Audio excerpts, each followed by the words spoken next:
Right, exactly. Everybody set? If they have it. Yeah. Everyone. Looks like we have a good turnout. Welcome to the Town of Buchanan Planning Commission agenda. This is April 7th, 2026.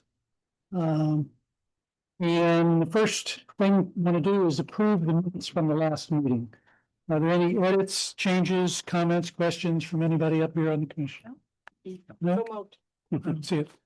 I have a move. So move to accept the minutes. Second? Second from Sean. All in favor of approving? That's my last meeting. Opposed? It's approved. You want to mention that? Yeah. Before we get started, a quick order for the good of us all, I hope. If you plan to speak, please sign in, and the list is up here at the beginning as you walk in. And while I'm going to put a stopwatch on everybody, we try to keep comments to 5 minutes.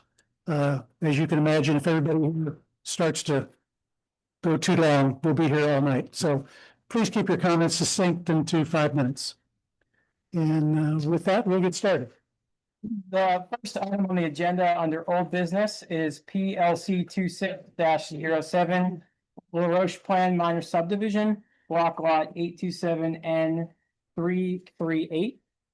The town did receive a formal request from the applicant to table the item on the agenda until the January 2nd, 2026 meeting to address comments from the town engineer and to seek a variance request. So that will not be heard at this meeting. Did you say January? I apologize, June. Yes, 2 months until the June meeting. Thank you. Okay. Is that it on that? I think that we need to accept a formal motion. Anna, can you confirm that? Table? To requesting the table? Okay. We just need to sign. Okay, which we have, so we can move on. Okay, let's move on to new business listed on the agenda, which is item number 4. The new business PLC 26-09 North Park Boathouse Playground, combined preliminary and final land development, block lot 946A 187. Is there a presentation on what's going to be done? Hi, please state your name and who you're with. I'm Hillary Garnish. I'm with the Allegheny County Parks Department. Should I move this down? Can you hear me better? I'll say that again. I'm Hillary Garnish with the Allegheny County Parks Department. So we're working to renovate a playground. The existing one was built in the late 90s. So as you can imagine, it's due for an update. Just a little context for the site. It's located near the North Park Boathouse. It has an ADA compliant flush restroom nearby and a connection to a half-mile paved ADA accessible trail along Tennis Court Road there. Can go to the next slide. So a couple shelters nearby, ample parking, and you can see that trail marked there as I mentioned. Next slide. So some issues on site. A lot of the equipment is broken, deteriorated. The site is kind of chronically muddy and wet. There are some old rusted stormwater pipes on site and clogged catch basins, etc. Parking bays are also pretty short at the playground itself, so we'd like to make those a little wider to accommodate vans or trucks more easily. So next slide, we'll have our site plan, which apologize, it's a little difficult to see on the screen there, but we're proposing some stormwater management improvements, replacing 3 catch basins, associated stormwater pipe, tying in new underdrain system across the playground area. We'll have a slit drainage system across the event lawn there. It's pretty soupy most of the time, but they like to have some events there sometimes, so that would help. Managed release concept bioretention swale to treat all that storm water. We're also expanding the parking. as I mentioned before, adding 4 accessible parking spaces and 33 angled parking spaces in the boathouse side of the parking there. This includes an ADA compliant walkway to the playground as well. We'll also be removing some trees, but most are in decline or have roots that are growing into the playground equipment. So doing any work in that area would kind of cause the trees to decline further and be dangerous. And some of them are already in dangerous condition. So we're removing as few as we can. We're proposing 17 canopy trees and 18 ornamental trees to replace in the playground itself and also adjacent to the parking. And many mature shade trees, oaks and maples will be preserved on site as well. In addition, we'll have some native shrub grass and perennial plantings in the bioretention basin. So for the playground itself, we'll have ADA compliant sidewalks and seating throughout. We're installing Compin equipment mostly from their Robinia line, which uses sustainable black locust. So nature inspired play equipment that matches the wooded setting of the site. We're doing a boat ship theme to match kind of the boathouse setting. So that should be fun. The equipment includes some inclusive elements in the swings carousels, also within the larger structures. There will also be a double zip line, which will be fun. So kids can race each other on the zip line. And we'll be using primarily a playground grass, forever lawn. So it's like an artificial turf for the safety fall surface, as well as some playground mulch. But that's in summary. I have a couple slides of some illustrative images as well that Compin prepared to give an idea of what it'll look like. So this is mostly 2 to 5 age equipment. So got kind of a spellbound check, small boat, and the 5 to 12 equipment. You can see the large ship double zip line, what they call the super frisbee, that orange ring structure there, some accessible inclusive carousels, and the walkways throughout. Thank you. Just one question before we open it up. What's the general timing of this for completion? Yeah, so we are hoping to advertise this week, this Thursday, and then begin construction as early as late June. Okay, Thanks. thank you. You want Yeah, to? you want to Yeah, say? you don't. It's not that easy. No. Sorry. No, that's all right. You had a comment? Well, primarily reading the engineer's comments, there were quite a few concerns about documentation, at least regarding stormwater and erosion and sedimentation control. Yeah, I would say on our end, thanks to land development comments were things that can be easily addressed and they have a plan for. I'd say mainly the main item, as you mentioned, would be just ensuring that with the revisions we receive, there's no additional stormwater management features that are added that are going to adjust the site, that are going to change anything. We do feel that they have the area to address those comments down there. It's just we haven't received at this time responses to show that full compliance with some of the rate requirements, and then some technical operation for how the specific system that they have to use here is typically installed. Which would all be comments that would be go towards construction and things you'd be looking at as we go along. That's correct. Yeah, it could potentially impact some of the constructability, I would say, of what's planned right now versus what may be slightly changed in the revised set. So there may need to be revisions to the plan based on the documentation they provide, if there is sufficient space for on this plan for stormwater management. Potentially, yeah, there is a chance for revisions to the stormwater that is shown. I was reading also the comment, the potential for a 105 permit. And is that incorporated in your construction plan? Yeah, we're working with KU Resources on the stormwater design right now. We just had a meeting with them this morning to address and discuss some of your comments. So they'll be working through that and should have a more detailed response to those items maybe next week. Yeah, and that specific comment was in regards to the outfalls that would be going directly into the stream. Right. There is, the comments indicated there wasn't a wetlands delineation report. Is there wetlands on this parcel that you know of? To my knowledge, no, in our area of disturbance. KU Resources is working on that as well. They have someone certified to identify wetlands, and they'll be going out on site to confirm that. Okay, so you will be pursuing Yes, that delineation, okay? if needed. Any other comments from up here? We can open it up for public comment if there is any.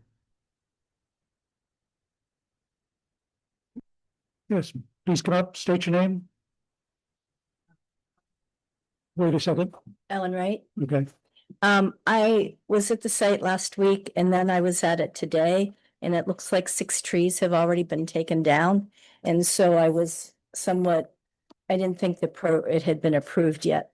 So I wondered why the 6 trees had been taken down prior to approval. So that was my Okay. comment. Thank you. Do you know the answer to that? Yes, so we had been talking with our park superintendent about the plans upcoming. There were some trees that were in dangerous condition, so they wanted to mobilize as soon as they could to get that taken care of. So this activity is done in conjunction with the park superintendent? Yes. And additionally, I will add that, tree removal and land development approvals are not subject to the same requirements. Like if a property owner removes trees and follows the state requirements for tree removal, it doesn't necessarily have to tie to a land development. It may just have been that if the park had to remove a number of trees, it doesn't necessarily impact anything other than the existing conditions that would have been shown on this plan. Okay. Thank you.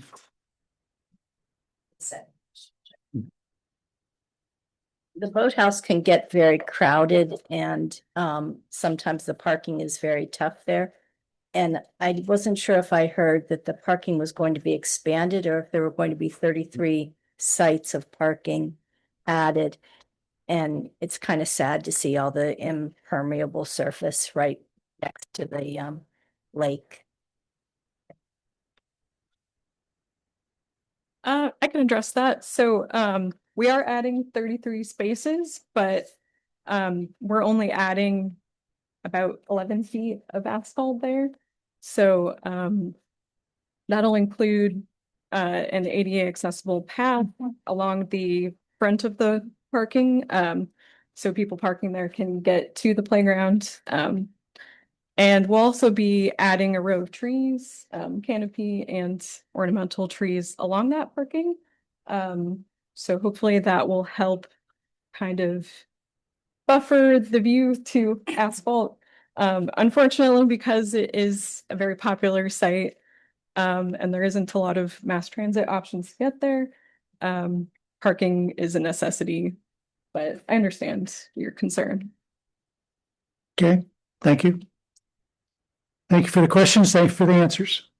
Any others? Do we have enough information to move, or should we, where are we? Yes, sir. That's just, I'm sorry, one more question for you. Yeah. So, and then as Kima, when he asked with the timing of this, Mhm. Is your intent to advertise this without permits in hand? Yes, so we are, our permits are in progress, in review right now. If we need to postpone or delay construction in order to make changes to the design, to meet our permit requirements, then we will do so. We will not begin construction without having those permits approved. But you know, if we need to delay advertisement, if we are notified of any substantial changes to the design, then we will do so. But our experience and expectation is that there won't be any significant changes, that we can't either adjust in field or make a change order, addendum, et cetera. Did you think you needed to get a 105 permit? We were not aware of that. I'll just share with you my experience with North Park projects. Yeah. You'd see this bruise right here, Hmm. okay? A Mhm. 105 permit can be very challenging. And timing wise can be Yeah, very challenging. okay. So I don't know if there's an avenue, if it didn't seem to me clear they needed one, it was needed to be investigated. Yeah, so we want them to reach out to determine if one is necessary through the Allegheny County Conservation District. Mhm.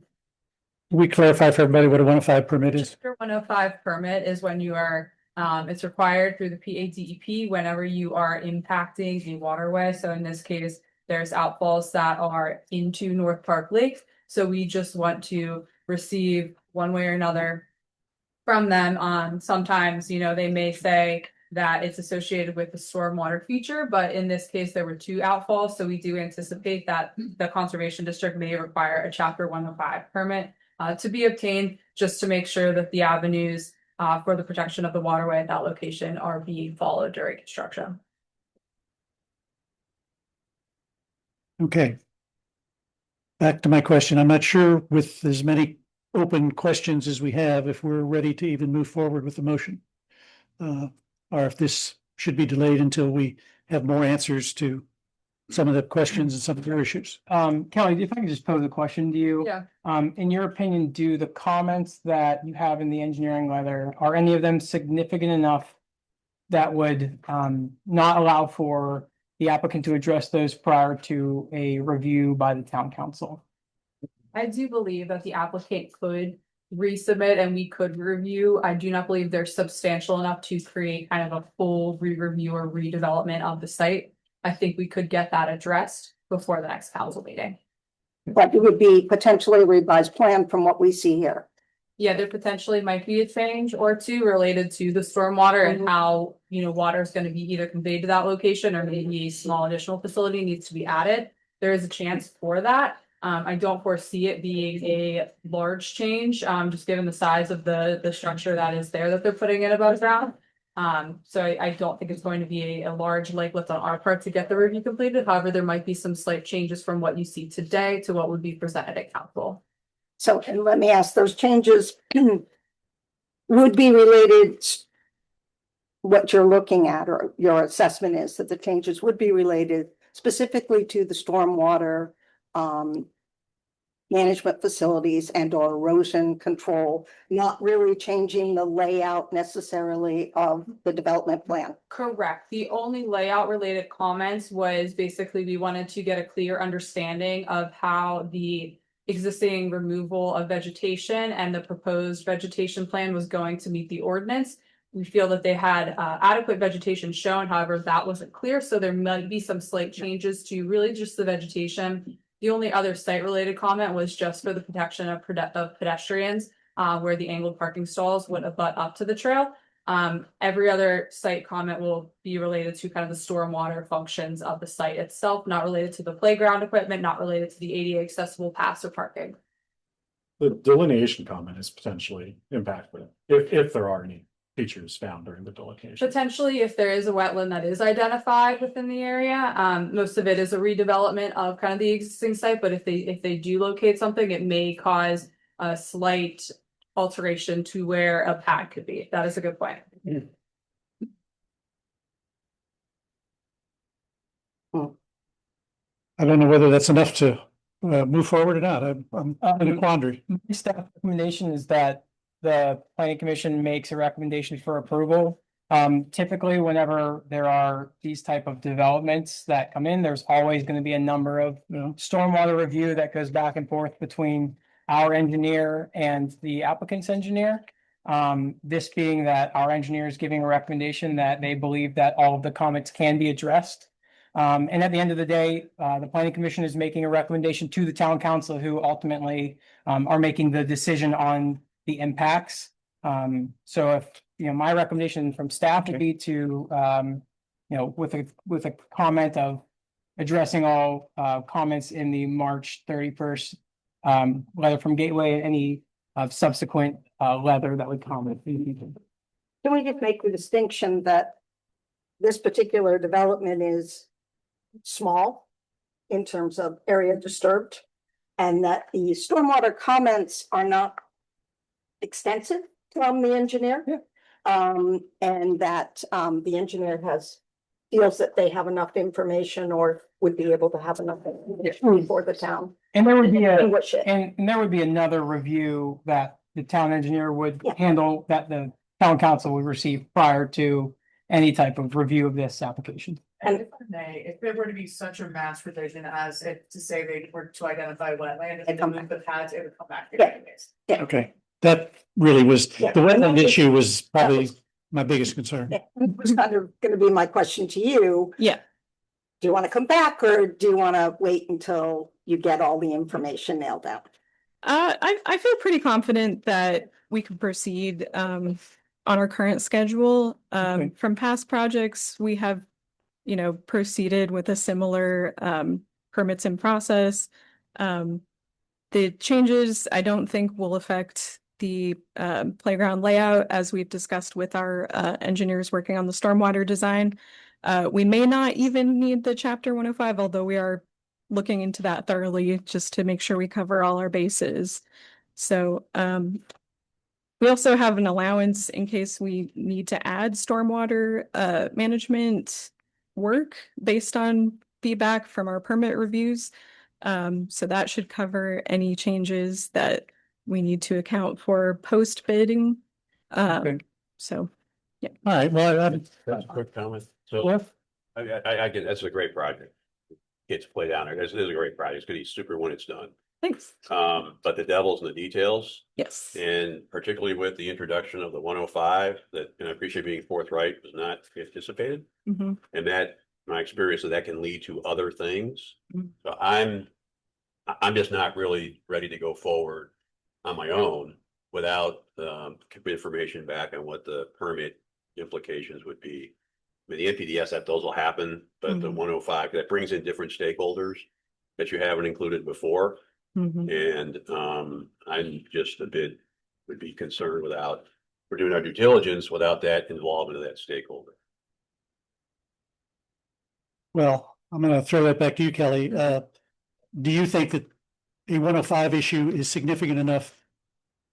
It would still come back to us if it caused such a change in the plan, that we would come back here anyway. So, Say so, I think, the conservation district's at least gonna see this MPDS permit, so. If they submit the chapter 105 GP for approval as well, it should go through that same mechanism, and I think this would stay with the conservation district rather than getting elevated to the DEP. So I do think that it could be feasible, and if there are any changes related to that, it is going to be something substantial that they would need to come back for. okay.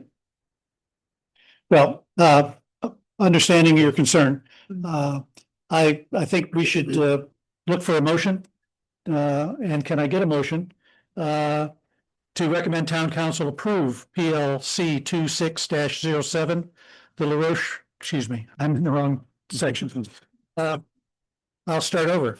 A motion to recommend town council approve PLC 2609, North Park Boathouse Playground Combined Preliminary and Final Land Development, Block Lot 946A187. Can I have such a motion? So moved.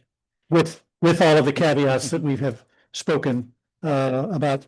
We typically have on every resolution. is that Absolutely. The engineers. Yeah. Comments all be addressed. Absolutely. And you're right, there are always some open comments, but they be addressed before this gets officially approved. But what we're trying to do is move it forward down the line. So can we have such a motion? So moved. So move, Shelley. Second? Second. Second, Chelsea, all in favor? Aye. Aye. Opposed? Aye. One opposed. Thank you. Thank you. The next item on the agenda is PLC 26-11. Zoning map amendment request, North Allegheny School District, block lot 716 F-34. Do we have a presentation? Welcome, please state your name. Yeah, my name's Craig Bishop. I'm with HRG, and I'll be presenting this evening on behalf of North Allegheny School This District. is you representing. That is me, yes. So tonight, we're here requesting your recommendation for a zoning map amendment to parcel 716F34. If you could go to the next slide.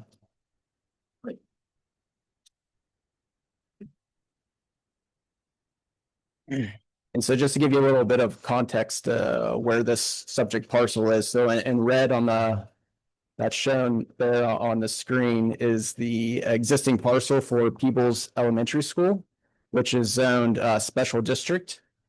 And then there in blue is the subject parcel that North Allegheny School District currently owns, that is zoned moderate density neighborhood. And the school district is requesting this zoning map as part of an overall improvements that they're looking at for this People's Elementary School campus to make the entrance safer. And as part of that, we'll need to rezone this parcel and consolidate, and there'll be further land development submissions on that. So if you go to the next slide, Matt. This slide here is just showing our survey plot plan that was submitted with our application.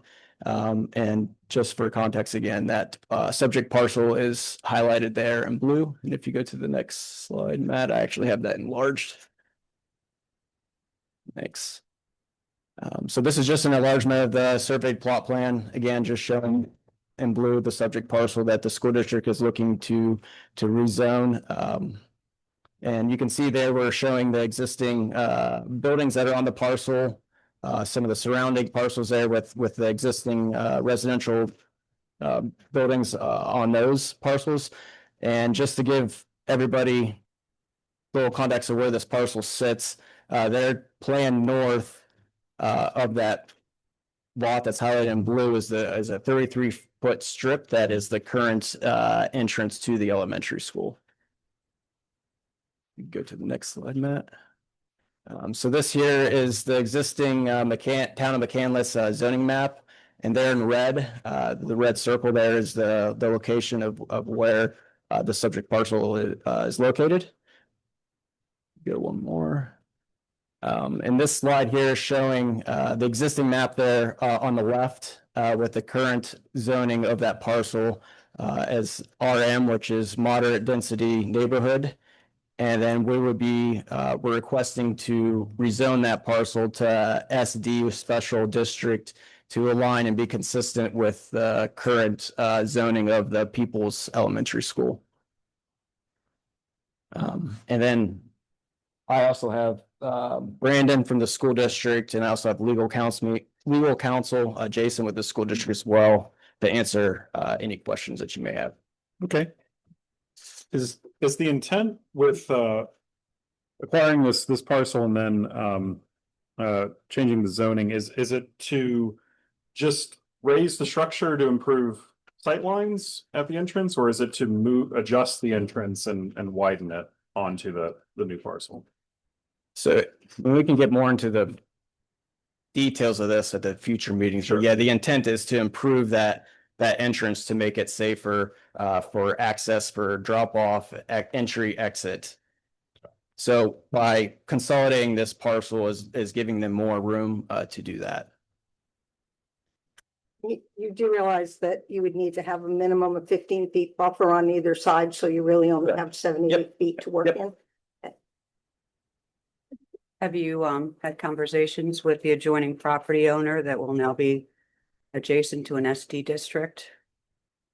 I have not, I don't know if the school district has, they may have reached out to them. I'm not sure what sort of conversations that they've had. Other adjacent to. They would have been, In the back anyway.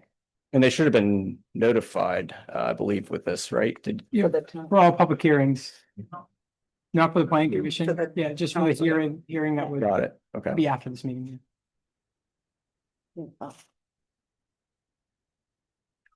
Other comments from the panel? Yeah. 100%. None up here?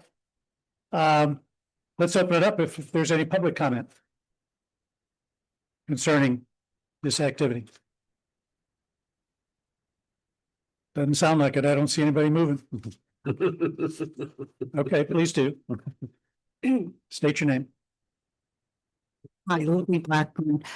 The comment that I'll make on behalf of the public is that most people who are looking for People's Elementary drive right by. It's such a narrow lane to even get back to the school, and it's very difficult for buses and other people as they're trying to come in, go out. It's a safety hazard, really, is what it is. I hate to say something like that publicly, but that was the real reason behind purchasing this tract of land. And so by being able to, I heard you ask the question, and no one can ever predict the future till it's done. But I would say that we're looking to not have the house be there, and then we would have a better sight line and make it much safer for all of our students and the community. So, thank you. Thank you. Any other comments? All right. I think we're ready for a motion. Can I ask for a motion to recommend the town council approve PLC 26-11 zoning map amendment request, North Allegheny School District block lot 716F-34? So moved. Who did it come from over there? Sean, second? Ian? All right. All in favor of the motion? Aye. Opposed? Thank you. Thank you. Thank you. Good luck on your project. Yeah.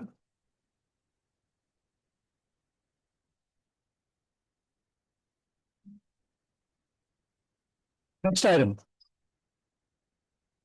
Item number 6 on the agenda is PLC 26-10 Harmony Manor Plan, preliminary subdivision and land development, block lot 943G 172, 943G 175, 943G 224, and 943G 239. And a presentation. Looks like you're ready to go. Hello, everyone. My name is Katrina Harmel with Scheffler and Company. I'm the engineer for the applicant, Dawn Pohl of Pohl Construction, Inc. For the diagram that's up today, I actually do have some copies I can share with you if you would like.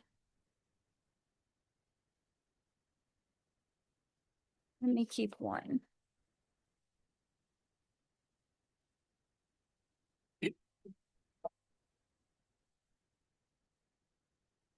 Thank you.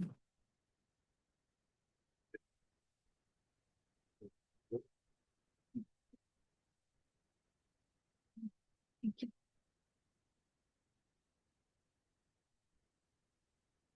So this property is actually a conglomeration of 4 properties, as shown here. One of them was a home property for a house that was built in 1939. The plan is to develop this 8.58 acres after it's been consolidated to allow for 11 single-family homes, plus the one existing home that would be renovated. The plan is also to have a public road, Harmony Manor. It's approximately 480 lineal feet. It would extend from Woodland, what was actually a dead-end Woodland Road at Harmony. It's actually the driveway of the existing home, so that would continue to be used. Public utilities, water and sewer are proposed. We actually have communicated with United States Postal Service, and the regional manager said that curbside mailboxes would be fine. Mailbox cluster was not needed because it's only 12 homes. Stormwater management is proposed to control the site impervious surface. There will be 3 underground tanks, a rain garden, and a stormwater pond. This will be proposed to meet the town's ordinances and state regulations. The increase in impervious area is less than 17%. With the house, it will be 20%. Just to give you some perspective, each lot has the maximum lot coverage of 40%. So for the entire site, we're well under the impervious area that's allowed per the zoning ordinance.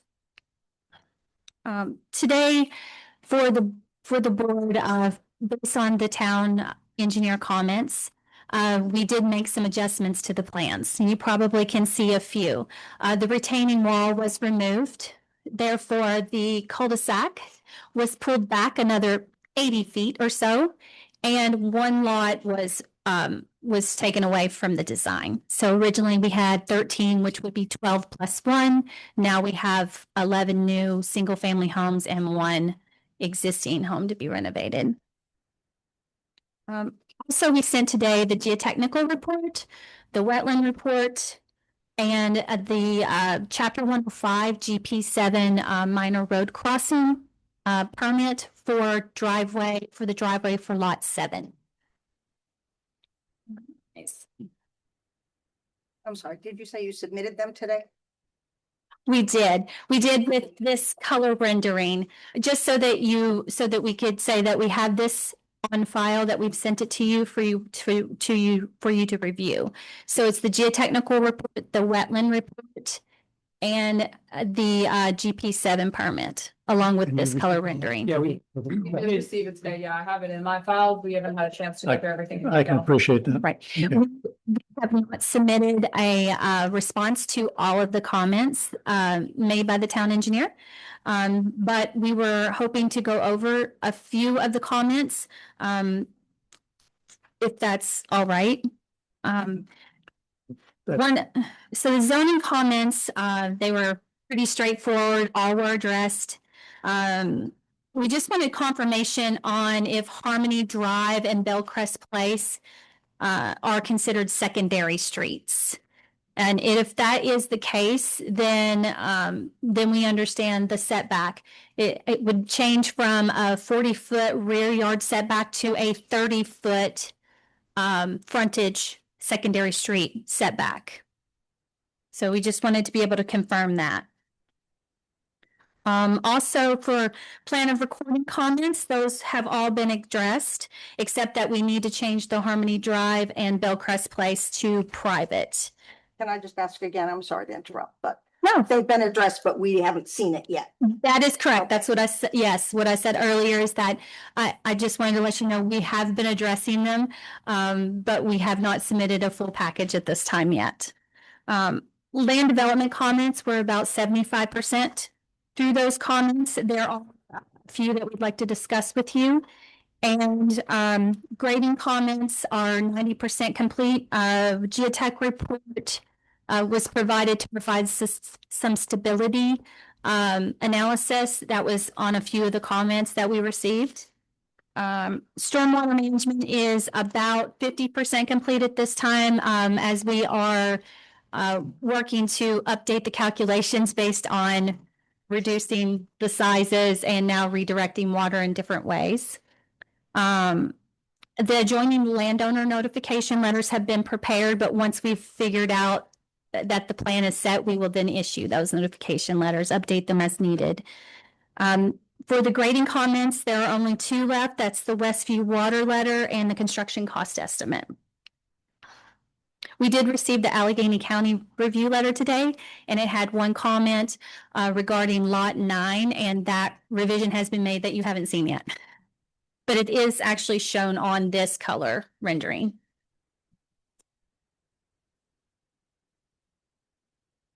Judith? For now. Okay, well, there are a lot of issues. Yeah. We want to address any of those that we know enough about to even ask? It's kind of hard when we have a I- totally different plan than. Yeah, I didn't know whether Kelly had anything that was like glaring or. No, I would say, I mean, I do appreciate the revisions that were made on here to remove the retaining wall. I think that's great, and now what they're showing here appears to meet the intent of the zoning ordinance in regards to the lot standard sizes, so I would say it's definitely a forward movement in relation to meeting kind of zoning code at this time for the plan, so I do appreciate the changes that were made there. And all the stormwater and erosion control and all of that, the 5 pages of comments are still in play. Because you haven't seen any revisions for this Yes. plan. Yeah, correct. And I can verify as well. So the GP7, they did receive that approval from the Conservation District. So we have that in hand. They're still working through their NPDS permit. Here, that'll obviously take a while for a project of this size. So that is still ongoing. But we have received the geotech report today. So we're going to get that in review here on our end. I do believe they're requesting or will request a waiver for the slopes. I think the plan had some 2-to-1 fill slopes. The ordinance standard is a 3-to-1 minimum. So I think the intent is to, as we review that geotech report, I think the report is showing that it can meet a 2-to-1. So we will review that and provide an opinion on that in the next meeting. So just a note on that specific item. That I do see forthcoming. And from this plan, it looks like they have provided, or they will be providing in the revision slopes on the parcel. You can see little. And I'd like to just for the, because we have a number of people here that are for this item, just to explain the process a little bit.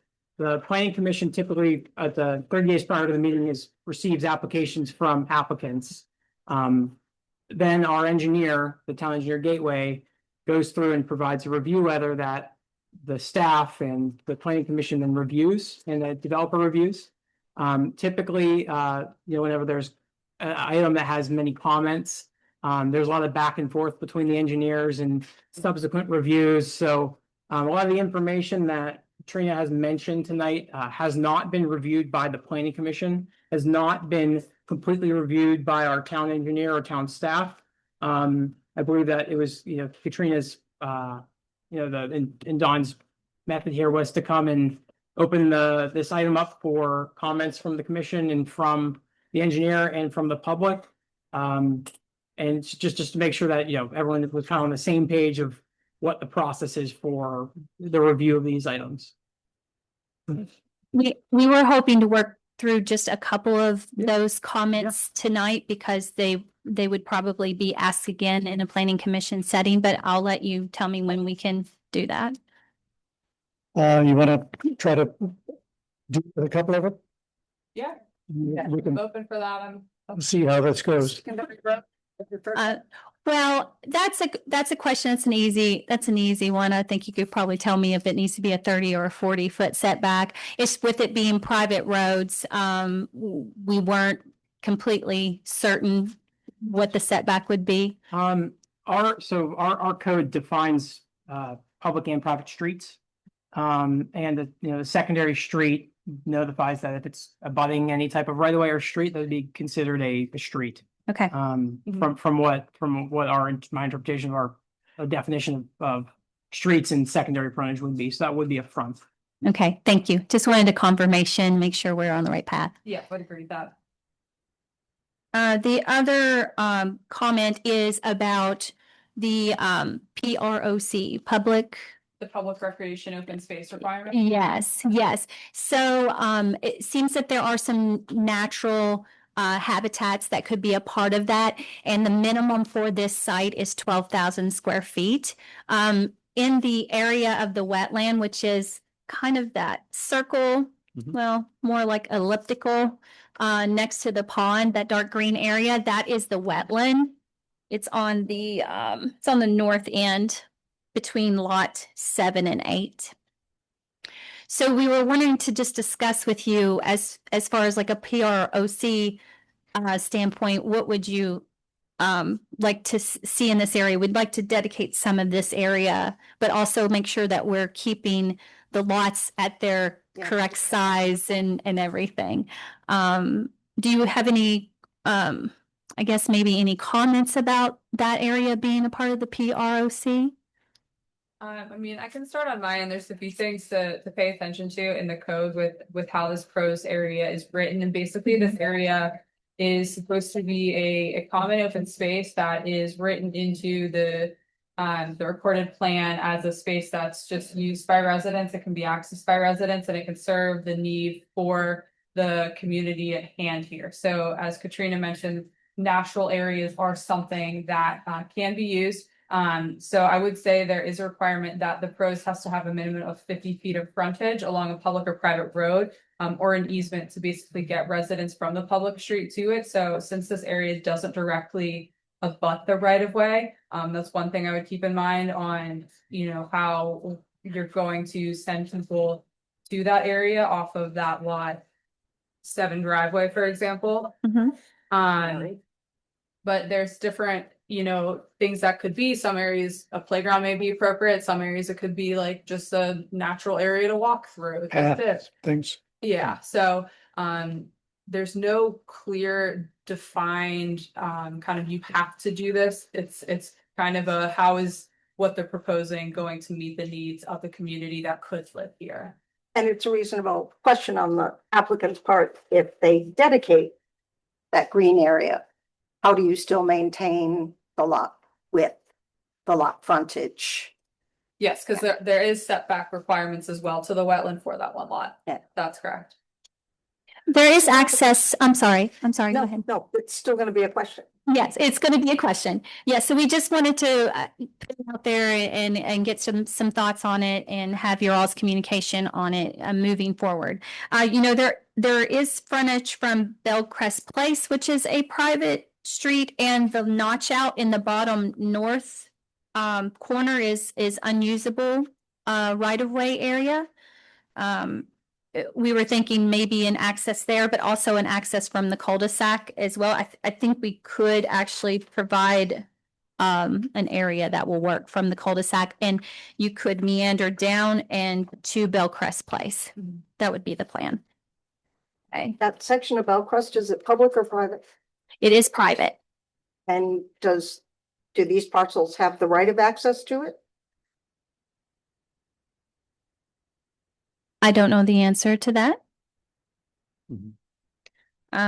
We do have a tree survey in progress. I just wanted to let you know. It takes some time to identify trees. For this, I guess maybe the one I want to bring up is the sidewalk and private streets, Harmony Drive and Bellcrest. So we think we want to request a modification, but at the same time, I'm not sure if there's any fees associated with this sidewalk. We've looked at how you would even put a sidewalk on a street that is a gravel road, and on the other Bellcrest Place, because it becomes a right of way, but then it disappears, like the road isn't there anymore. So there would literally be a sidewalk in the woods on that side, and then just abutting the gravel road would be difficult. So I wanted to get your input and information on this, what our options are. Well, I'll just speak for myself, but we are, as a community, we have put a lot of emphasis on sidewalks.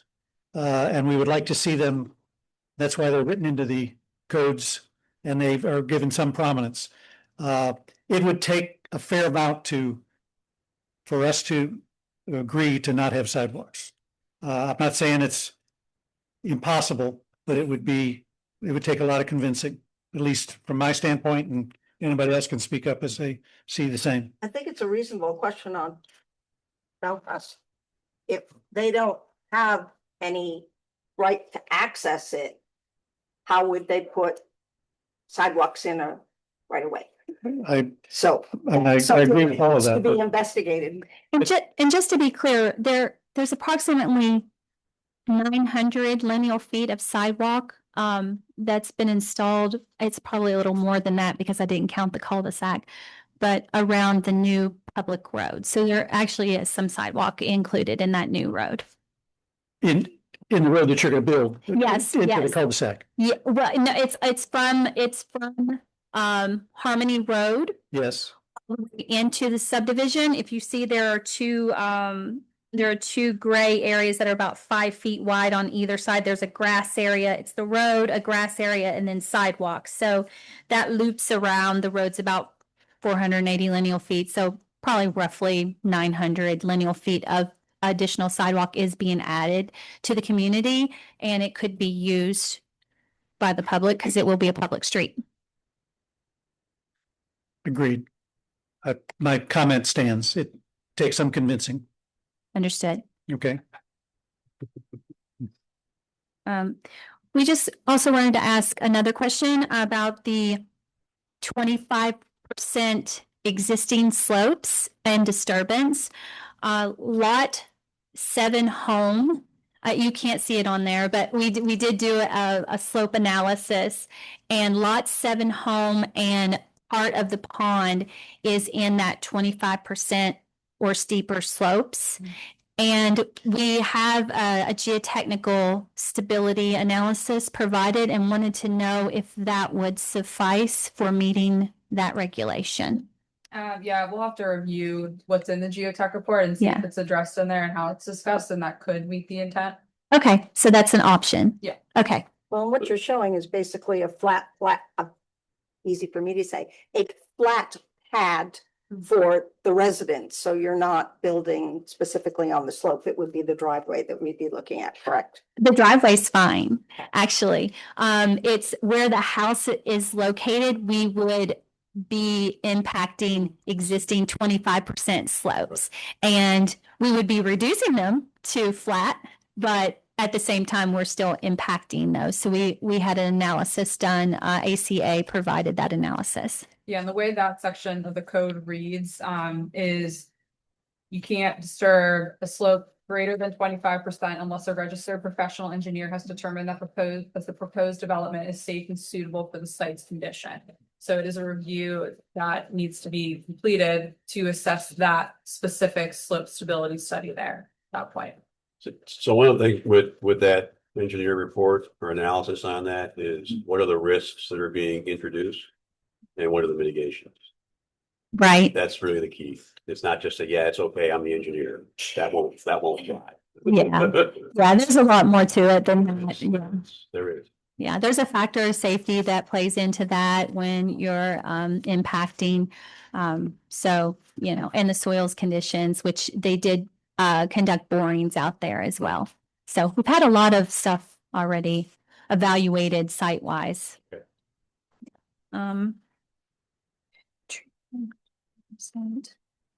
I think the only other one I have on my list, which I think is not a problem, is that lots 3, 7, and 8 are 2.5 times deeper. So we would request a modification. I just wanted to make sure that we were okay and didn't have any further comments on that. Yeah, so just to shed a little bit of light on this specific requirement, we did have a comment on this in the land development section. Comment 22. Thank you. Comment 22 under the land development section. So there's a requirement in the ordinance. The goal of this is to basically not create lots that are really long and skinny. So that threshold is that the lots need to meet a 2.5 times the width at the front setback lines to the length. So in this case, there's some lots, there's 3 lots specifically that we noted. We take the average length of the specific lots themselves rather than like a very short segment if it's an irregular lot shape, for example. So you basically compare the length at the average length, of the lot of the site, and then you look at the width at that building setback. So in this case, there's some that are exceeding that 2.5.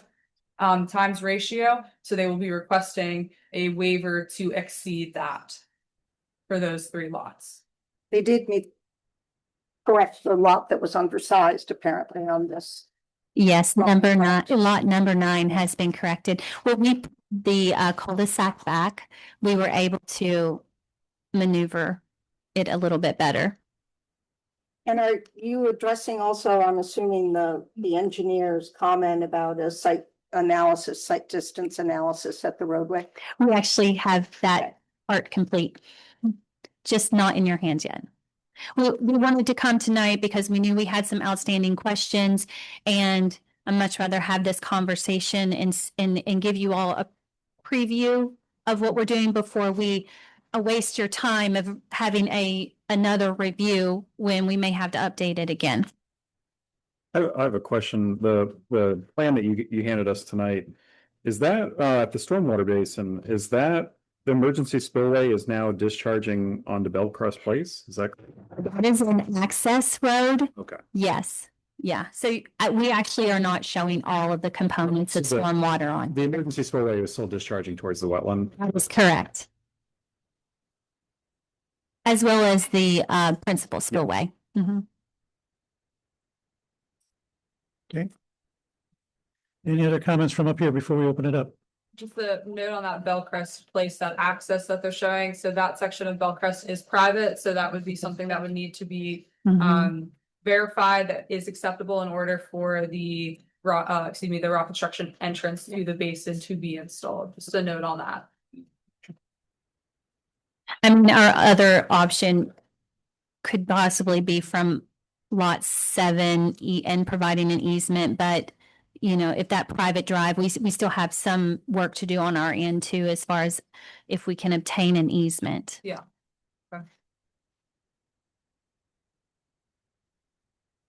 Okay, should we open it up? All right. Thank you. Thank you. Let's open it up for public comment, and whoever wants to come up, and if you just be cognizant of your time.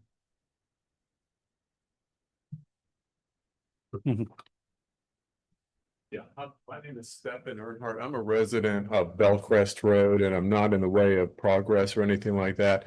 But as a longtime resident, Bellcrest is probably the busiest shortcut in McCandless, and it is highly unsafe.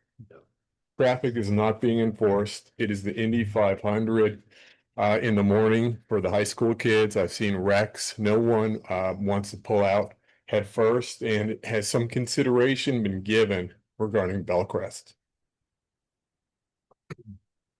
For traffic impact, is it? Traffic study. Okay.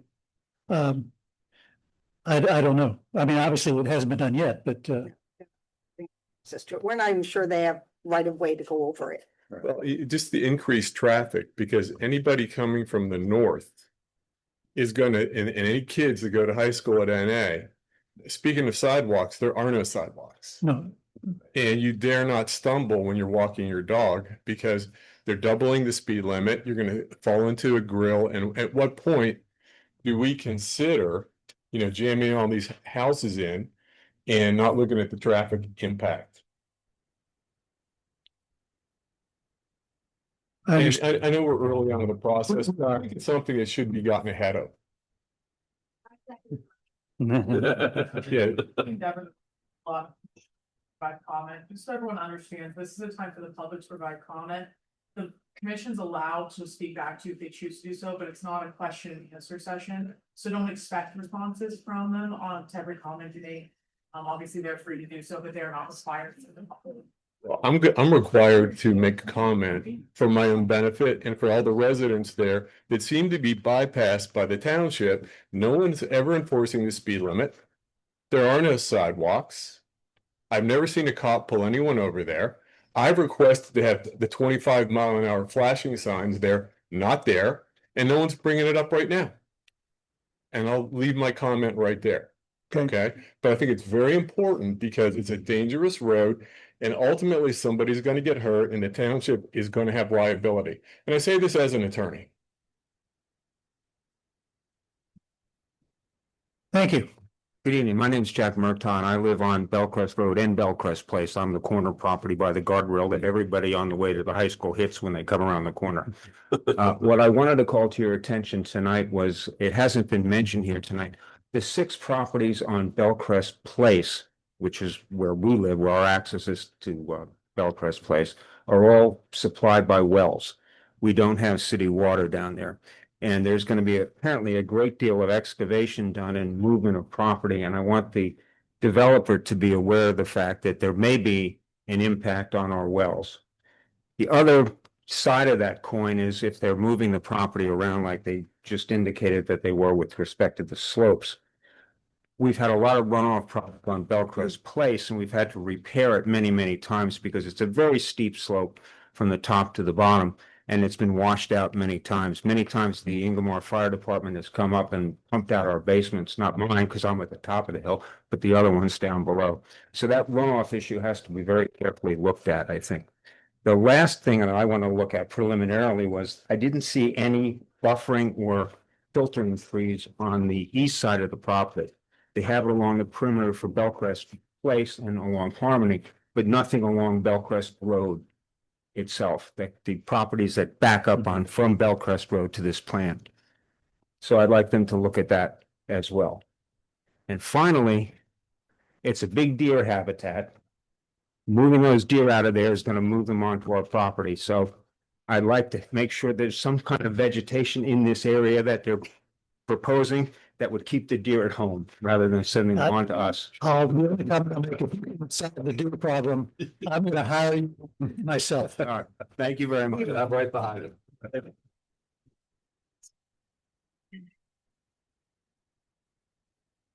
Hi, Libby Blackburn. So I actually had traffic study down for one of my things. I don't think anybody can decide on anything until there's a traffic study because there's a lot of problems. I know my neighbor did CPR on a person right on Bellcrest.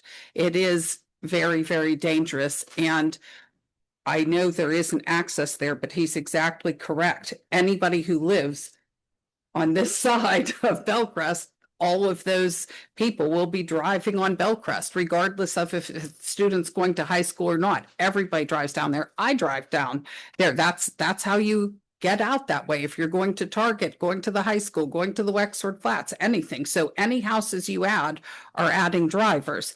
And probably with this many houses, you're probably adding at least 2 drivers per house, not to mention if they have a teenage child. So you are adding more traffic. I wanted to go over some of the other things. So as I look at the McCandless website, the zoning code is intended to guide future growth, so forth, and it lists the code's been enacted with the community development objectives specified below. So here's your objectives. Provide a pleasant, attractive, healthy, safe, convenient environment for living, working, shopping, education, and recreation. So I like that. Unfortunately, this doesn't do that. It actually hinders us in so many ways in what that says. So safe, we're already discussing a million different safety problems with adding all of these houses. And farther down, I'll talk about transportation because that's one of your other points. But the safety of all of them coming out into that corner where it is a neighborhood where a lot of people walk. It's actually a much more dangerous corner than you can tell as you look at the map. The streets are narrow when people go around. I mean, there's been plenty of people almost hit there. I talk about how I wanted peoples to be safer when you're pulling in and pulling out. It's actually really a danger at these corners. And they have a house there on the corner. I'm not sure if the people pulling out of there are going to be able to see well to pull on, let alone all of the people on the turn from Woodland and Harmony going back and forth. It's actually very, very dangerous. So I would not call it safe. The education, it could absolutely cause us to have to do a whole redistricting, which I've been on the school board a long time. The biggest problem we ever have is when we have to redistrict. People hate to be redistricted. Ingomar Elementary is only so big. This plan would absolutely end up in Ingomar Elementary, which means we're going to have to move other people out of Ingomar Elementary. People really dislike redistricting, and we definitely have, we have a very limited amount of space at that elementary school. It's a small elementary school. Some of our class sizes are already at capacity. So not room. We'd have to do redistricting. That's not going to be good. As far as education, this would add at least 400,000. We would need to come up with $400,000 extra is what the math turns out, because many people think, oh, when you add houses, it actually helps your taxes, but it doesn't. It costs us $23,058 per person, per student, per year. So if you do the math on that, if you figure out 1.7 students per household, which is the average for a house, then now we need to come up with another $400,000. So the education isn't going better in that respect, because the only taxes we're getting out of it is maybe $5,000 a house. I don't know until they're built, but it's not the 46,000, 100 and some dollars that it's costing us per household. It's costing us that much per household, and we're only getting 5. So we're losing $41,000 per household on these housing plans. Next point, preserve and improve the natural environment. Well, I've already seen them cutting down a bunch of trees, so we know they aren't preserving the natural environment. Increase property values, employment opportunities, and economic base of the community. Well, it's not increasing property values for sure. The house next door has already put their house up for sale because they know their house value is going to go down hugely when this plan gets put in. So it's certainly not doing that. Next, provide safe, adequate, attractive housing for all stages of life. I don't know. We don't know that one yet. Reduce losses from flooding. Well, I think that's going to be a big problem. And not only is Bellcrest Place on wells, very much of our neighborhood is on McCutcheon, Brant. They're all on wells. We need to do a lot more studies. And I would say that the developer, if things go wrong with their wells, they should have to put in any contract that they're going to pay for something. If it impacted all of these people's wells, then there needs to be something, because that's a substantial loss to people. Provide necessary infrastructure for safe, adequate utilities and transportation. Well, one thing I know is that school buses can't go up cul-de-sacs. So all of those kids, the 20 point however many kids, are going to be right down at that corner, because that's where the school bus can get them. There's nothing safe about that corner already. I can just see 20 kids in that corner. This is just this is a fatality waiting to happen is what it is. This is really, really going to be very dangerous. Everything I do is about safety for kids, and this isn't it. Provide recreational and community facilities. Well, there's a basketball court currently on that lot that I played on a million times. My kids have played there, everything else. Everybody has always played there. The Lowrys always let everybody play on the basketball court. It was really nice. Guess what? It's gone. So we not only aren't providing recreational and community facilities, we're taking them away. Next, accommodate reasonable community growth management. Well, I think we're all saying that that's not going well. Provide safe, adequate, attractive commercial, institutional, and industrial uses. Don't think so there either. Most of our neighborhood has acre lots. I would think low density would mean that they should at least have half acres. I don't think that's happening. I already heard about 3 of the lots aren't even going to have the right ratio.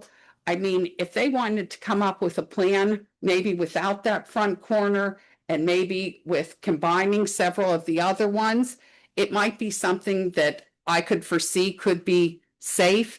I don't live on Bellcrest Place, so I'm not going to speak for them, but It doesn't take a rocket scientist to figure out they aren't giving them access to that private road. I can't see anything safe for the people who live there. And one thing I do know is they're all going to think, oh, why can't a school bus come up here and pick us up? Well, they can't. They don't go up cul-de-sacs because more times than once, they can't get out. You can't make the circle. We do have like a 5-minute time. Okay. About 8 minutes, so I just, if we could just write the comments up. Didn't see the No, clock. no, you're totally fine. Okay. You can finish your comments, just wanted. That's just, I just see a lot of problems here. And before anybody decides, I think we definitely need the traffic study. We definitely need some assurances for the people with wells.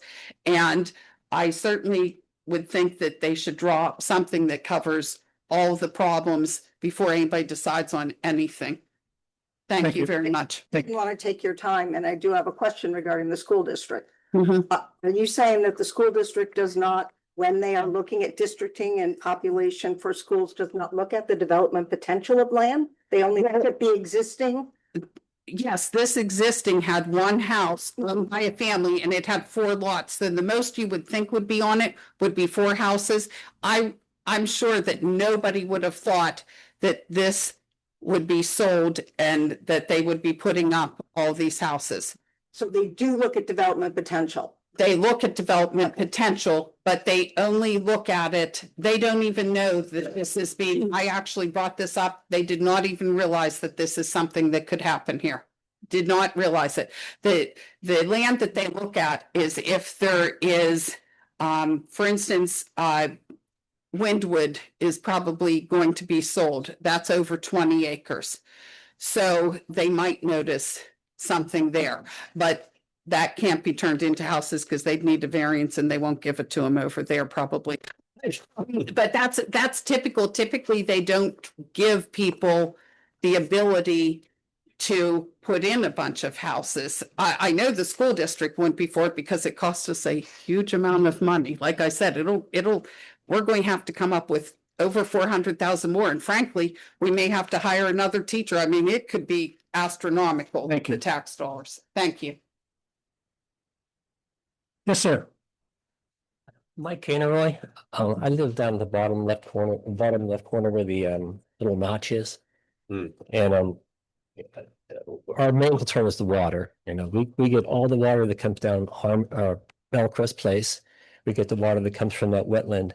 We've lost our driveway at least 3 times from that. So I'm really concerned about where that water is going to go.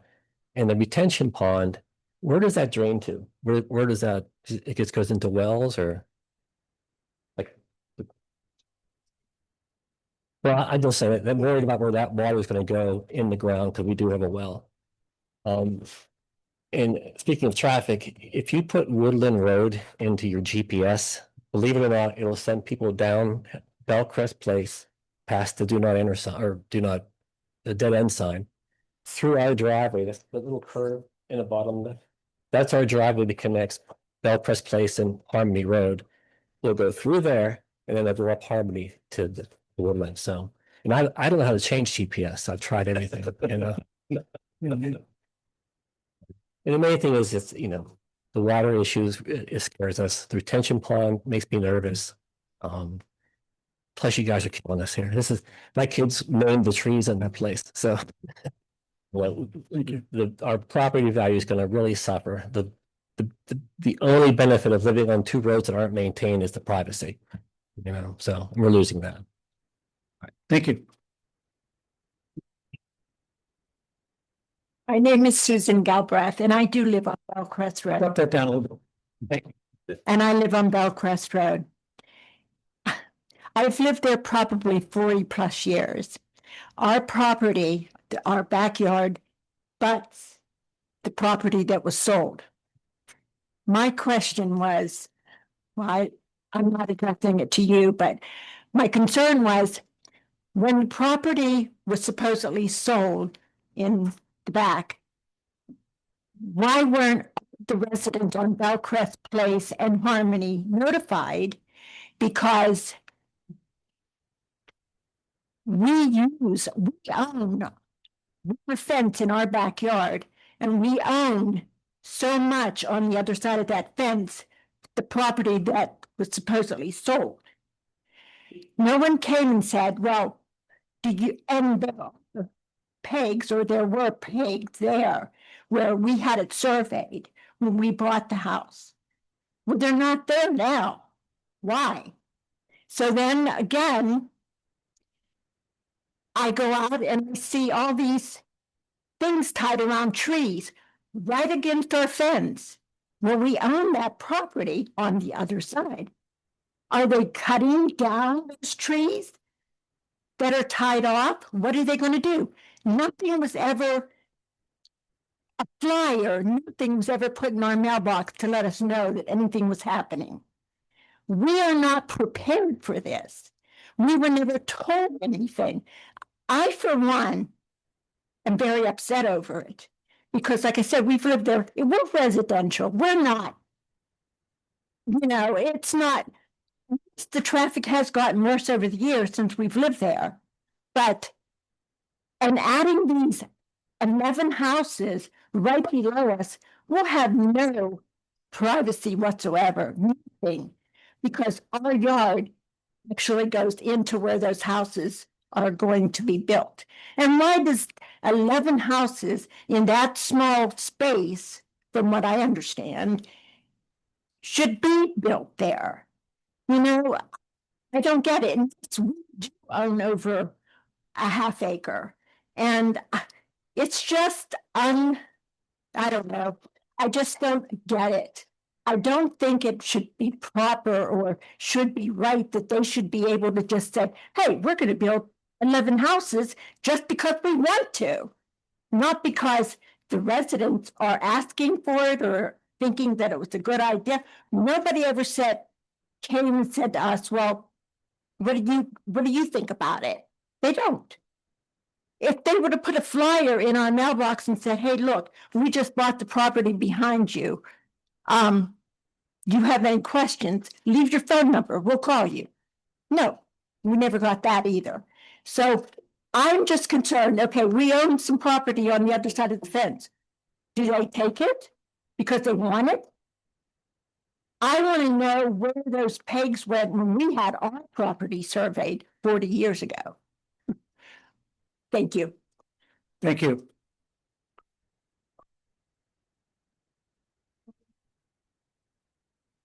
Hi, my name's Kelly Hartman and I am on McCutcheon Avenue.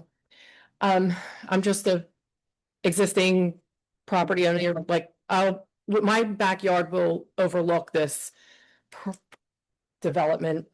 The first thing I want to touch base on is the traffic at the corner where it comes out, like that they come out onto Harmony and Woodland. That, I don't know if you've been there, that sharp turn, I mean, I've cut people off. People have cut me off. It's bad. Anybody can say that. And as Libby touched on, all those kids standing at that corner. My daughter one year had her bus stop and it was at that corner. I don't know why they had me there. And I complained and complained. And after they studied it, they moved her bus stop because that's a bad spot. And we have a lot of kids in our neighborhood that are just, there's no bus stop there anymore for a reason. So that's the first thing I want to touch base on. The second, have you guys been to that neighborhood? Charming. Larger lots. Charming, unique homes. That is not what this is going to look like. It is not going to fit into the characteristic of Ingomar. The environment and the community that Ingomar has. I mean, it is the most charming neighborhood. That is going to be an eyesore, in my opinion. And what kind of homes are going to be built? Standard, tall, they look the same down the street. That is not going to fit in our neighborhood. As far as the buffering, I'd like to know what that is going to be. Is it going to be trees? Is it going to be fences? I had a couple other concerns. Just those up. I'm so sorry. Yeah, like the type of homes and the expected price point of these homes, because I don't think that these homes are going to increase our value. It's probably going to decrease the value of our homes because they're not going to fit in. I can't. And who are the targeted occupants? Are they first time buyers, empty nesters, rentals? The traffic. And timeline of construction, like how long will the construction take? How long will this interfere with us? And then my final comment was the construction truck traffic routes. Because again, we've talked about how charming and the kids that ride bikes on these side streets. Where will that traffic come from? Those big, large construction trucks, where will they come from? Because these parents need to know that these kids are so used to driving on these cute little roads, and now it's all going to be interrupted. So that's just all I have to say. Thank you. Thank you for your comments.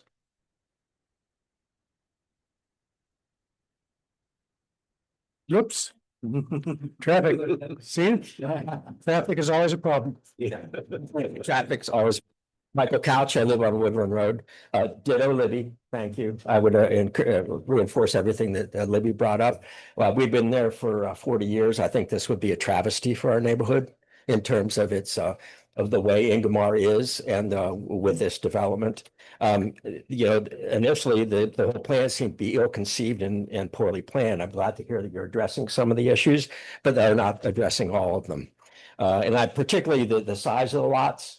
Almost every lot in Ingomar is over an acre. We're looking at puny little lots. I would not endorse changing the ratio of the width to the size of the lots. I think that would be also just adding in very low valued properties that would impact my my property value. So don't have much more to add beyond what everybody else is here. I just think it's an ill-conceived, inappropriate, and would like this not to proceed, and we'll do everything I can to make sure that it doesn't. Thank you. Thank you. The other lady that almost had the accident. Hi, my name is Cindy Donahue. My husband and I have lived on Woodland Road for 46 years. It's actually our starter home. What I wanted to address concerns about traffic, as Libby has and some of the others have, is that although we live further up on Woodland, we foresee that there will be a lot of traffic coming from people trying to avoid the light on at the corner of Ingomar and Harmony Road by cutting in through the back streets to try and access the road that will extend at the end of Woodland there. We have a lot of walkers. I've talked to people who go by my house as I'm doing yard work. We have people that come over from Willoughby, from beyond the church. We have tons of walkers, and we always have. And it's a danger to the pedestrians who are on the road if we add maybe 20 to 25 cars going in and out of that area. So along with the size of the lot and the type of home that might be built there, we do have concerns as long-term residents of that area. So thank you. Thank you.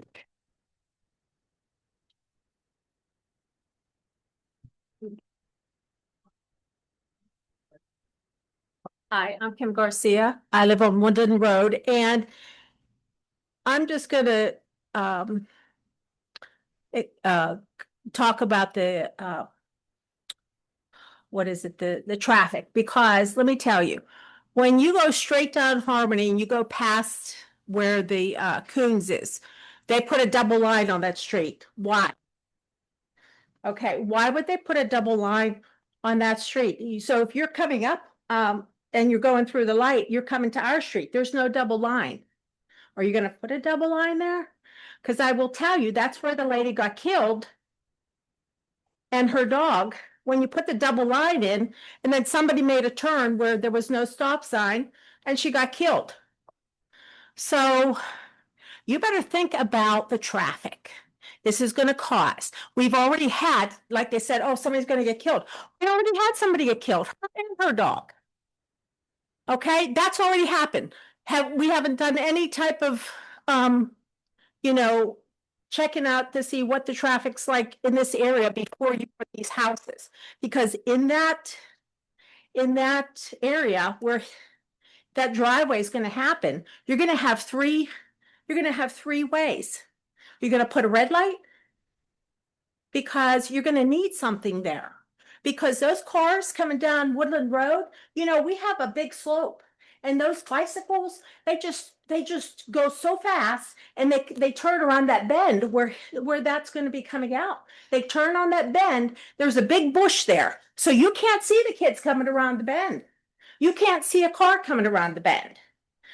So then you're gonna have this coming out. You're gonna have people coming down Woodland Road to this intersection, and then you're gonna have people coming up from the dirt road. That's a three-way. There are no stop signs. There's no stop sign in that area. And when they come up from Harmony, they come fast. You've got cars, you've got trucks, and it's a dirt road. You have those people on both sides of that dirt road dropping all their brush into that road. You know, you need to check that out.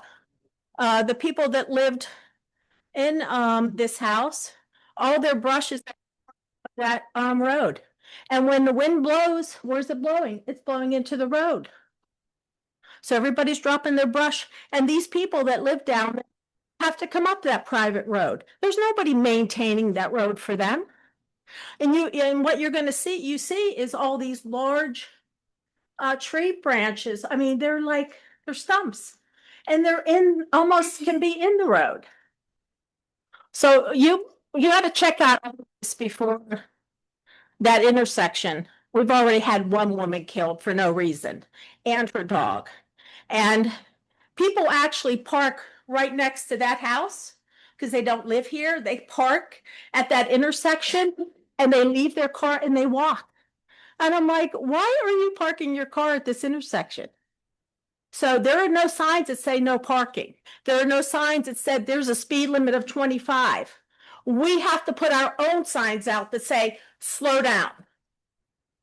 So, I mean, you could put a speed sign up. You could put some stop signs. So maybe that will help the next person from getting killed from, because we all walk our dogs on the street. There are no sidewalks. So that's it. Thank you.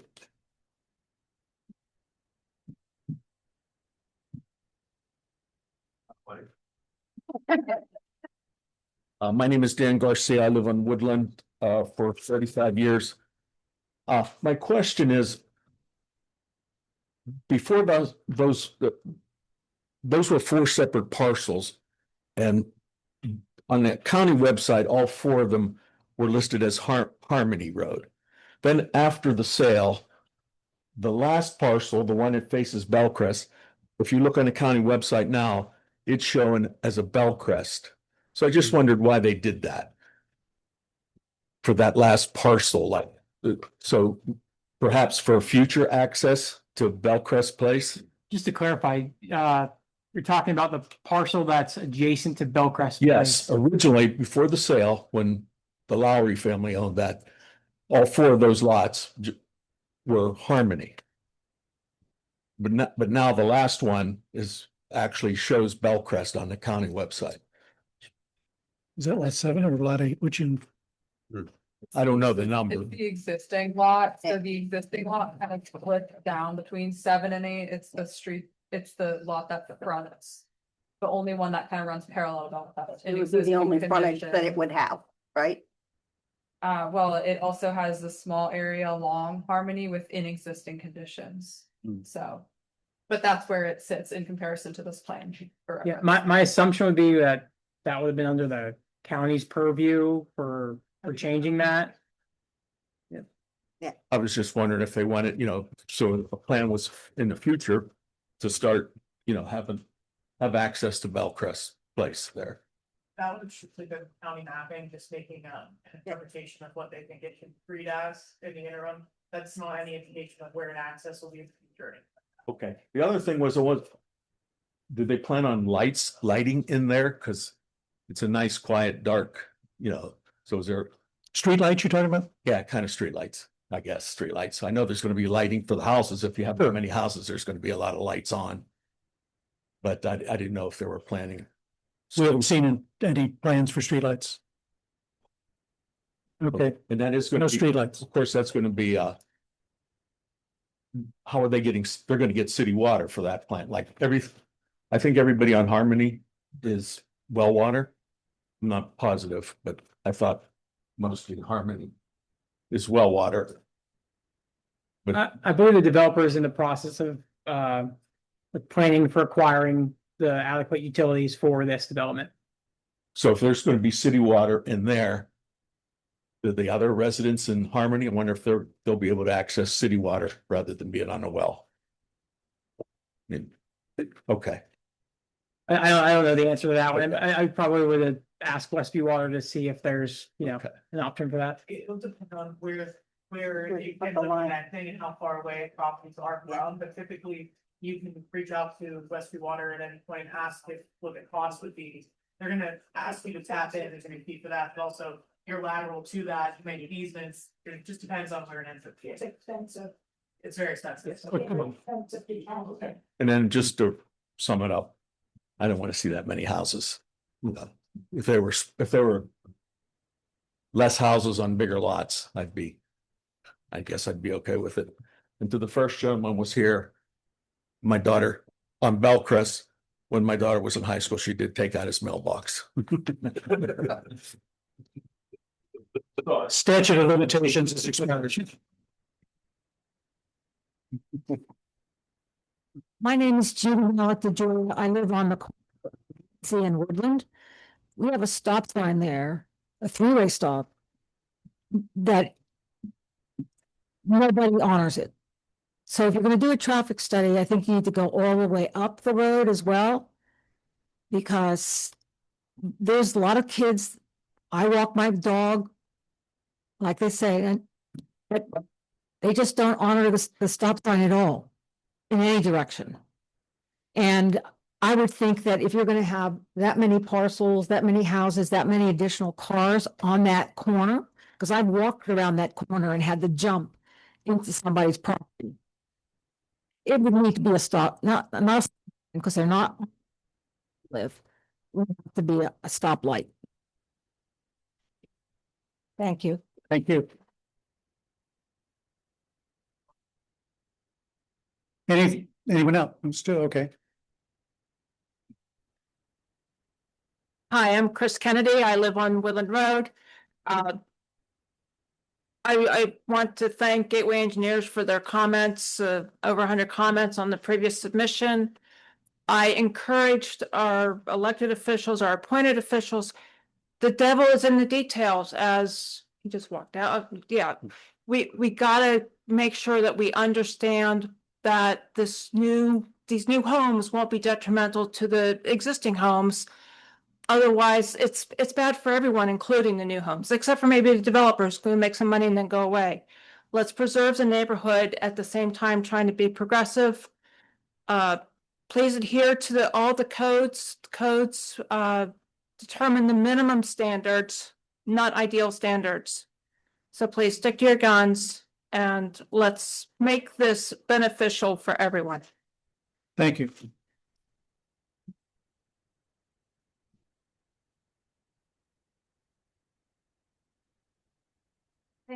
My name is Nicole Jeffers. My husband and I live on Brant Avenue Extension. I just wanted to, I don't have anything new to offer, but I do just want to reiterate that that corner is a disaster waiting to happen with or without new homes. I've almost hit someone there. Someone's almost hit me. I mean, it just happens. It's such a blind corner. Tell me which corner, because everybody's referring to it. I want to make sure. Be coming out of the cul-de-sac. So Woodland, Harmony. Okay. Yes. I'm teaching 2 teenagers to drive and I told them, listen, you need to treat it like a stop sign, even there's not one there. Because when people are coming around the corner, it's just natural to cut it short. And so if you're coming straight from Woodland, trying to make that right, whoever's making that other turn, you can't do it at the same time. So I just want to reiterate, if there's kids there in the morning, just more cars there in general, it's a disaster waiting to happen with or without new homes. So that's all I really had to say. Thank you. Thank you.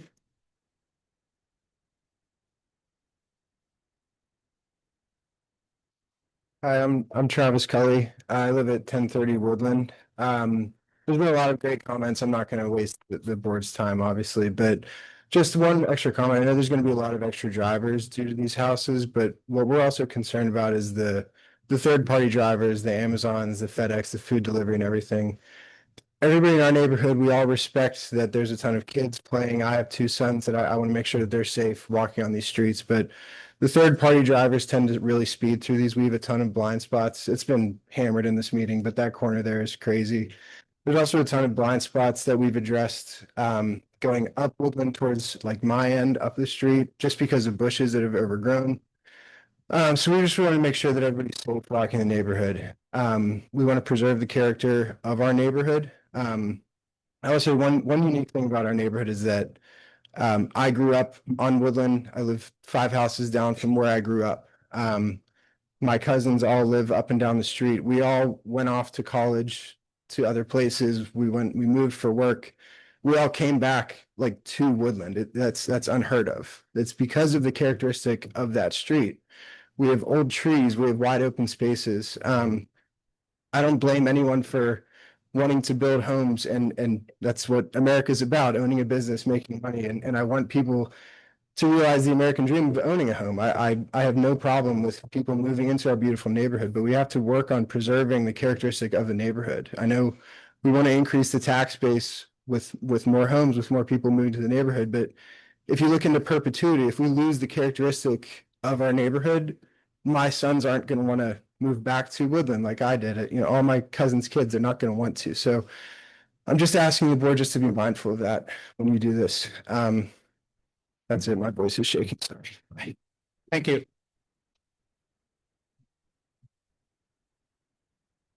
Hi, I'm Rachel Shipper. This is Dominic Shipper. We both live on Woodland Road. Oh, you both do. Travis is my cousin, and I know a lot of people have mentioned the wells, but I wanted to get a little bit more specific about the requests. I think it would be a good idea to have a baseline study done of all the wells on Harmony, on Woodland, on Brant, on McCutcheon. Because I'd like to bring up the point that not only should a baseline study be done, but maybe 12 months after the construction has been done, to be sure that the quality and the quantity of the water continues to persist. Also, I'd like the assurances of what would happen if something happens to our well water during construction. I think the only option would be to connect to Westview Water, but that could take months. What happens in the interim? Our houses would be basically uninhabitable while we're without water. So thank you. Thank you. Thank both of you.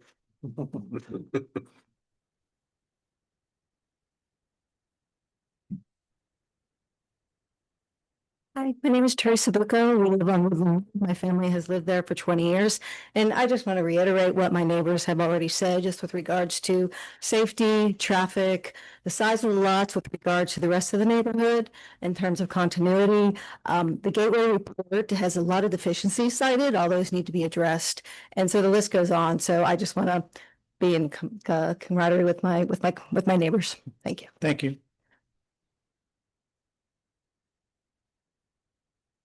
Anyone else? Yes. Again, the traffic has gotten so dense there really on Ingomar Road. If it's rush hour-ish, like 4 or 5 o'clock, if I want to go for a run in North Park with the traffic already, I cannot make a left on Bellcrest to Ingomar. I have to make a right, go to 7-Eleven, go through the parking lot, and then go out. It's ridiculous. It's really gotten that bad. Okay. Your neighborhood is beautiful. You see me with my dogs all the time. That is a very dangerous curve right there. You really have to look out for it. Thank you. Anything else? Some good comments.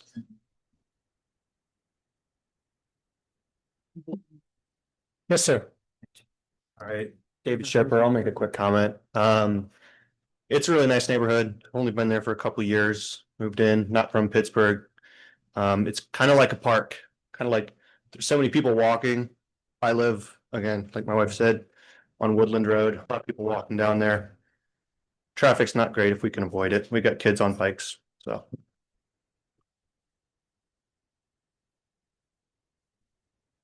Any others? Well, thank you. As I said a minute ago, some good comments. They all get listened to, and as you can see from Gateway report, they will be looking at 100 or so different points, many of which were already brought up. Not all, but many were. So thank you again.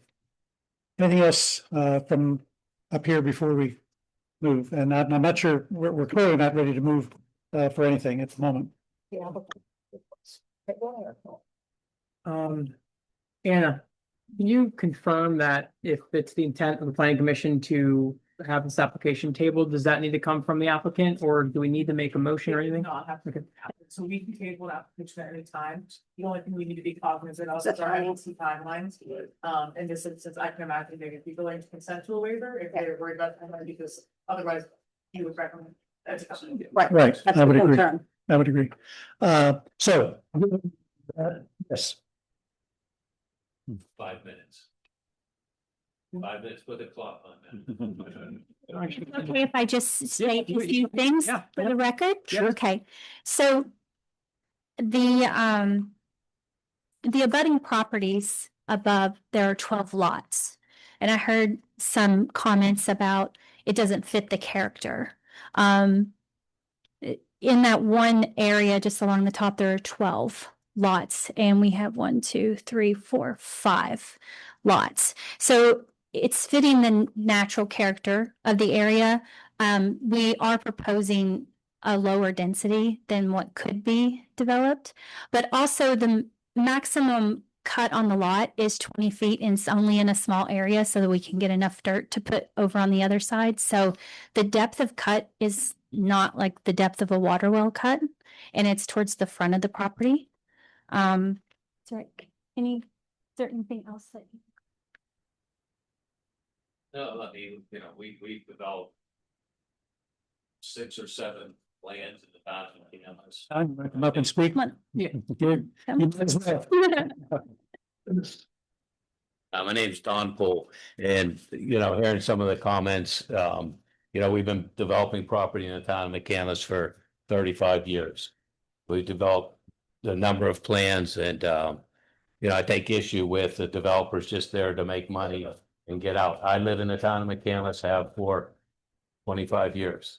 Developed Stonebrook Village, developed the Arbors, a bunch of different communities. So, our intent is to make money. That's our business, but also to leave a, beautiful piece of property when we're done. We're gonna take that house that was built in 1939.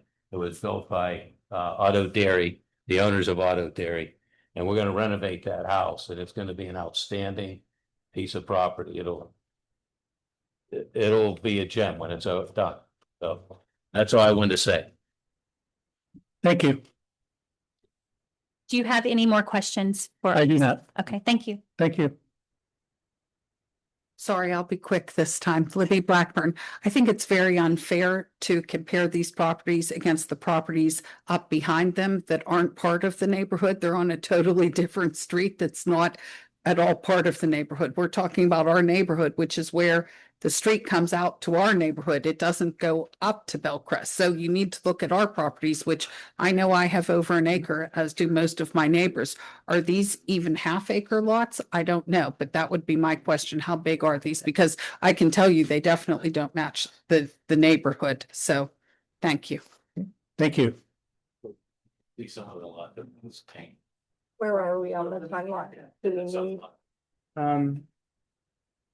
Yeah. I believe that we find the table until next meeting. Yeah, I would think so too. I would hope so. Yeah. Okay, I think based on the comments that have made, issues, outstanding issues, yet to be decided issues, I will ask for a motion to table this until the next meeting. Can I have that motion? Moved and second? Mark? Second from Mark.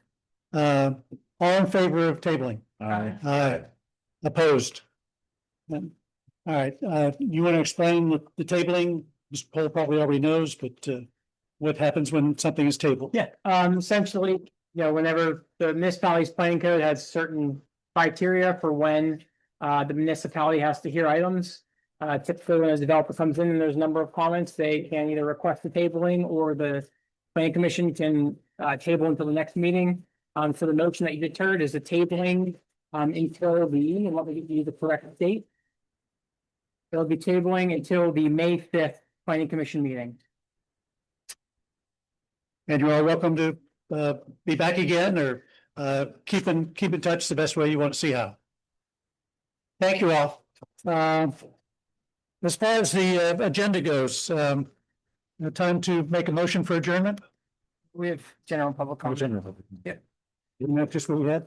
No, you can. There are some people who didn't speak, so. Yeah. I didn't presumptuous, I'm sorry, but is there anything else that anybody wants to bring up? We do still have a meeting that we're conducting, so if you could keep comments to the hallway or wait until we're done conducting the meeting, thank you. All right, no other comments about any other topics? He wants to build on. You can come up and state your name, please. My name is Brian Donnelly. I live on McCutcheon Avenue. Is there a rendering in this process of a home that he's going to? There will be, but yet.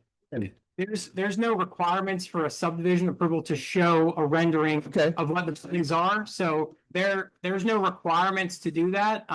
Typically, developers will at some point in the process. I'd just like to see what it looks like. If it's gonna meet the characteristics of our neighborhood. Thanks. Thank you. Okay, hearing no other comments, let's for a motion to adjourn. Can I have a motion? So moved. So moving. Second? Shelley, second. John moved it and Shelley seconded it. All in favor of adjournment? Aye. Opposed? We are adjourned.